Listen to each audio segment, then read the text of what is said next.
We're now joined by San Francisco tight end George Kittle, who's here on behalf of New Old Spice Dynasty, available at Target, helping give guys the confidence to smell ready for anything. George, it is great to have you with us today. Of course, we're going to talk about your 49ers. We will talk about the Super Bowl in a minute. But first, the big news from the NFC West this week, your rival, the Rams, acquiring Matt Stafford. How much will this help L.A. next year?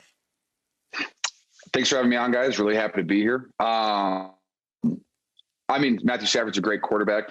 I think he played incredibly well his entire career at the Lions. The throws that he makes, he's a hell of a quarterback, and I think he's a hell of a leader. Just from my relationship with TJ Hawkinson, who said he was awesome to have when he was in Detroit. And the Rams are obviously getting a great football player. I think it's going to definitely help them. But I'm not.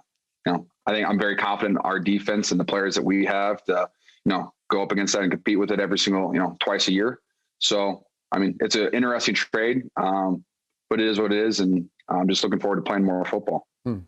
So, George, Skip, I don't mean to put you on the spot right out of the chute, but obviously there has been rampant speculation that your team might be in the quarterback market. Deshaun Watson, Kirk Cousins.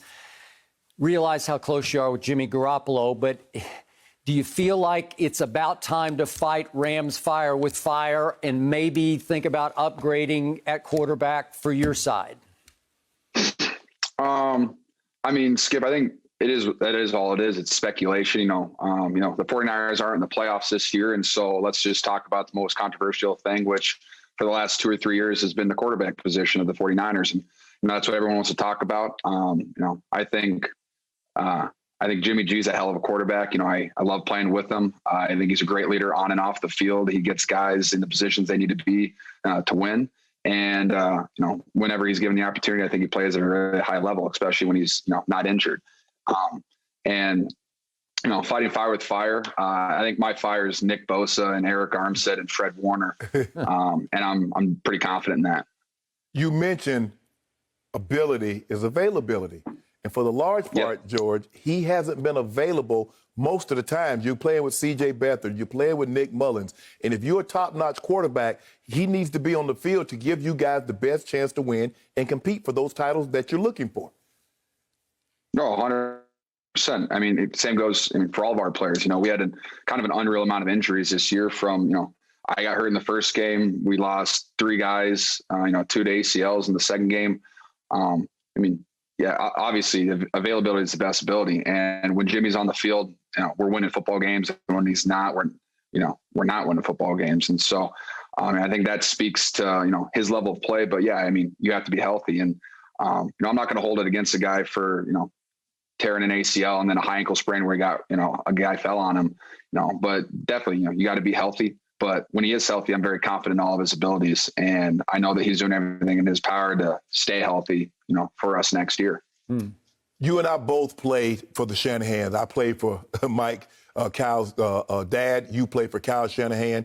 Travis Kelce also plays in this offense. Darren Waller plays in this offense. Can you explain to the people at home what it's like for a tight end to play in the West Coast system and why the guys have such success in that system? Oh, wow. It's the best offense. I love playing for the Shanahans, and, Mike's awesome too. Whenever he was able to come to the facility, 2019, being able to see him and talk to him about football, he's incredible. And I think you're lucky to have him as a head coach because everything he talks about is awesome. But the tight end position in this offense, all the run plays, all the pass games, it all ties together. And, when you're doing well in the run game, the pass game's wide open for you because they kind of lose you. The safeties and the backers have to step up a little bit. So you find those open spots, you find those open spaces.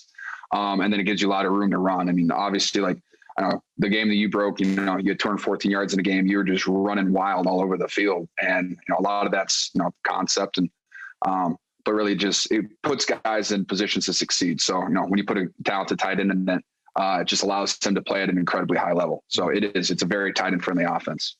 So, George, through this Super Bowl week, we're hearing a lot of discussion about will Travis Kelce pass Gronk as the GOAT tight end? You're in that conversation. You're certainly in the debate. Compare and contrast you and Travis's games. What do you do better than him? What does he do better than you? Skip, I leave the compare and contrasting. I mean, that's what you guys do. I just go on the football field and I play. At the end of the day, all I try to do is I try to put my best film on tape.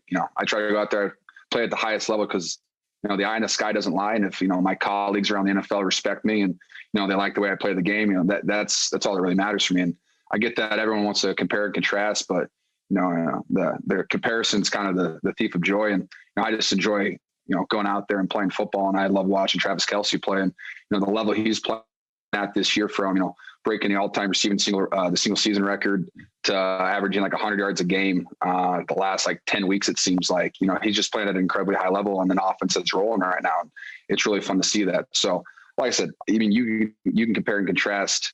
I think we're both just really good tight ends, both playing at a high level.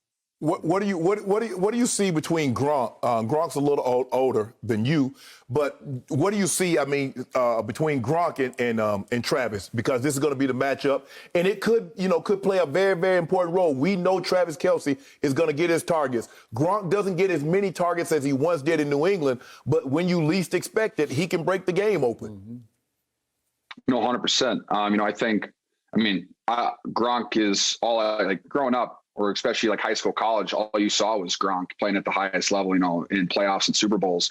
And now Travis Kelce has been doing that probably the last 4 years, always playing at a high level in playoffs and now the Super Bowls. And, I think what they both do well is they both play at an incredibly high level consistently throughout the entire game. And whether Gronk's getting 0 targets, he's still making a huge impact in the run game, and they still have to account for him in the pass game. And Travis Kelce is just always open. And, whether that's his route running ability or, his teammates opening up holes for him in zones, the guys, he always finds a way to get open, and Mahomes always finds a way to get in the ball. So they're both just playing at an incredibly high level. And I agree with you. I think it's going to come down to which one of those two guys makes the most plays. That's, going to give the team an advantage, because I think both offenses are pretty high powered, and I think they're both going to put up a lot of points. So, George, as you reflect back, had a year to think about it, digest it. What happened in the fourth quarter of last year's Super Bowl? You guys are up 20-10 really mid-fourth quarter. And then what's the flashpoint? Where did it start to go wrong for you? Looking back on it, watching the tape, I think everyone usually points the finger at the 3rd and 15 that they completed. Yeah. But really, I think it was the following series, we went 3 and out. And I think that's kind of when our whole sideline was like, all right, well, they're probably going to score here because they're rolling right now. It's a big momentum swing. And if our defense doesn't get a stop, your offense is going to have to perform. But I think that's kind of where you kind of felt it.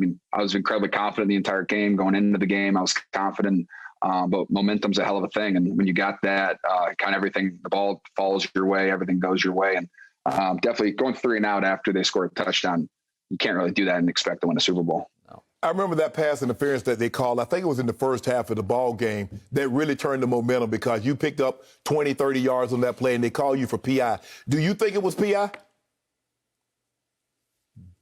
It is what it is. It was called. I got to live with it. I think I've seen push-offs that haven't been called that are a lot worse than that. And I've seen, a lot less that was called. So it is what it is, and just something I got to live with. And, yeah, it is what it is. How much do you think about the Super Bowl loss? How much is that fuel for George Kittle to come back to be even better than what he was the previous years? How do you guys get back to that point and not only get back, win it?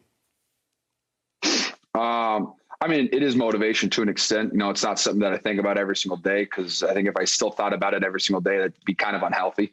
But definitely it is a motivation, because, as a kid, all you want to do is play at the highest level. You want to win the Super Bowl and be able to play on it. I was thankful for that opportunity, and I cherish that opportunity. But yeah, damn straight, I want to get back and I want to win that game. And I think a lot of the guys that are on the team that played in that game will definitely still use it as motivation. But I think at the end of the day, what the Niners have to do is we got to stay healthy, honestly. We had, I think, 15 plus guys on IR, and you can't really expect to win games when half your starters aren't playing. And, we talked about, best ability is availability. And, we didn't have that this year for a lot of our guys. And so I think that's our biggest thing. If we can stay healthy, I'm very confident, in our defense. I'm very confident in our offense. I'm very confident in our head coach and the way he calls plays and runs his team. So I think next year will be, a lot different. I know we didn't exceed any expectations this year, but I'm just looking forward to being back, being able to play football again. So, George, wrap this up for us. The guy who's sitting across from me right now used to play your position. I don't know if you're aware of that. Have you ever seen any old black and white footage of Shannon Sharpe playing tight end?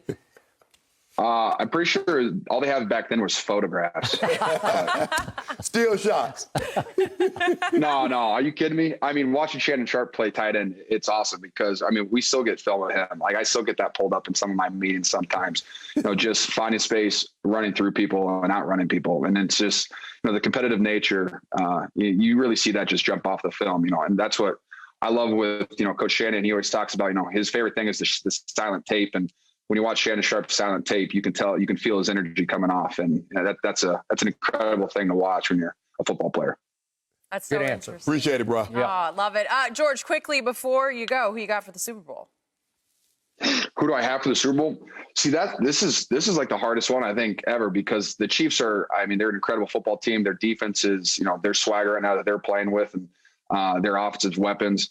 But like, how do you go against Tom Brady in the Super Bowl? Like, I know. I don't know. I don't know. I mean, I think it's just going to be an absolute shootout, but it's hard for me to ever pick against Tom Brady.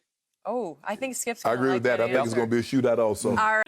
Thank you for watching. You can subscribe here to get the latest from the show, and be sure to check out more of the best clips from Undisputed, or go watch a few other segments from our other shows on FS1.